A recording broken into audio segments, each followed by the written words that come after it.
Рамзан Барахоев к выборам относится со всей серьезностью. Уверен, что от каждого голоса может зависеть будущее нашей республики. Жду хорошего, благородства, чтобы было, все было, чтобы у нас мечеть построили, если могут, дорогу построили, чтобы проблемы с водой, чтобы не было, старые трубы. Они меняют, но не все меняют. Аюб Калоев и Магомед Ажигов здесь с самого открытия. Они первыми опустили бюллетени в урну. Принять участие в голосовании считают долгом каждого гражданина.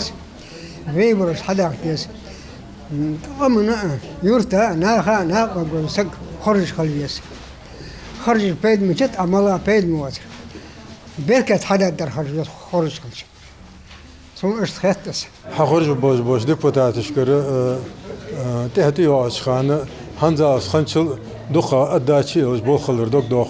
O Jurter Neakaj Asphalt Paketioj, az 1%. Це депутати ж Кагига, у Юртер Неакaj Тодер Дог Doch. А вот и неожиданные гости. Свадьба не повод не принять участие в будущем своей республики. Поэтому новобрачные отложили все хлопоты и прибыли на избирательный участок 728. Организация на избирательном участке на высочайшем уровне. Все максимально прозрачно и честно. Сегодня голосование у нас на участке проходит на очень хорошем, высоком организационном уровне. У нас обычно на этом участке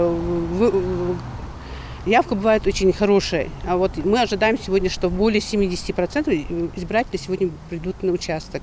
У нас на участке сегодня очень хорошо организована охрана. У нас присутствуют представители правоохранительных органов, пожарные. Есть медперсонал, который оказывает помощь всем, кто нуждается в этом. Не оставаться в стороне от такого события призывают и сами избиратели. Ведь каждый голос, отданный сегодня, возможно, повлияет на ход истории родного села в ближайшие 4 года. Идрис Ижиев, Адам Далаков, Новости 24.